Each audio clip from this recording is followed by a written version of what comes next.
গাজায় নিহত চিকিৎসকদের প্রতি শ্রদ্ধা জানিয়ে এক ব্যতিক্রমধর্মী প্রতিবাদ কর্মসূচি পালন করলেন নেদারল্যান্ডসের ফিলিস্তিনপন্থী আন্দোলনকারীরা। দেশটির রটারডাম শহরের একটি জনসমাগম স্থলে 1200 জোড়া সাদা জুতা সাজিয়ে গাজায় প্রাণ হারানো চিকিৎসক ও প্যারামেডিকদের স্মরণ করেন তারা। শনিবার আয়োজিত এই কর্মসূচিতে জুতা রাখার পাশাপাশি নিহতের ছবি প্রদর্শন করা হয়। সেখানে আন্দোলনকারীরা ফিলিস্তিনের পতাকা হাতে ও প্ল্যাকার্ড নিয়ে মানবতার পক্ষে দাঁড়ান।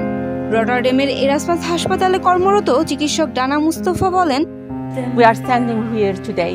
7 অক্টোবর থেকে এখন পর্যন্ত আমরা 1400 জন স্বাস্থ্যকর্মী হারিয়েছি। এই মৃত্যুর সঙ্গে শুধু প্রাণ নয়, হারিয়ে যাচ্ছে 10 থেকে 16 বছরের শিক্ষাও।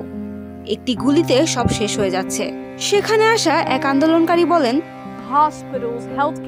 ইসরায়েল ইচ্ছাকৃতভাবে হাসপাতাল ও স্বাস্থ্যকর্মীদের টার্গেট করছে। এটা আন্তর্জাতিক আইন অনুযায়ী অপরাধ।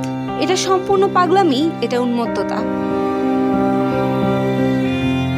জাতিসংঘ জানিয়েছে গাজায় এখন পর্যন্ত কমপক্ষে 36টি হাসপাতাল ধ্বংস করা হয়েছে এবং 360 জনের বেশি স্বাস্থ্যকর্মী ইসরায়েলি হেফাজতে বন্দী আছে।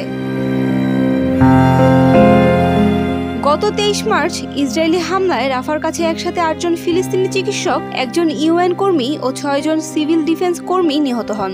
ইসরায়েলের সেনাবাহিনীর দাবি, ওই গাড়িটি সন্দেহজনক আচরণ করছিল এবং নিহতদের মধ্যে একজন হামাস যোদ্ধা ও 8 জন সন্ত্রাসী ছিলেন। দেশটির দাবি, হামাস এই হাসপাতালগুলোকে তাদের কেন্দ্রীয় অপারেশন ঘাঁটি হিসেবে ব্যবহার করছিল। তবে হামাস এবং হাসপাতাল কর্তৃপক্ষ এই অভিযোগ অস্বীকার করেছে। উল্লেখ্য, 2023 সালের 7 অক্টোবর হামাসের হামলার পর ইসরায়েল গাজায় নৃশংস প্রতিশোধ নিচ্ছে। ইসরায়েলি হামলায় এ পর্যন্ত নিহত হয়েছেন 1.5 লাখেরও বেশি ফিলিস্তিনি। এছাড়া আহত হয়েছেন প্রায় 1,20,000 মানুষ। Saima Akter, Daily Sun. Follow us on Facebook.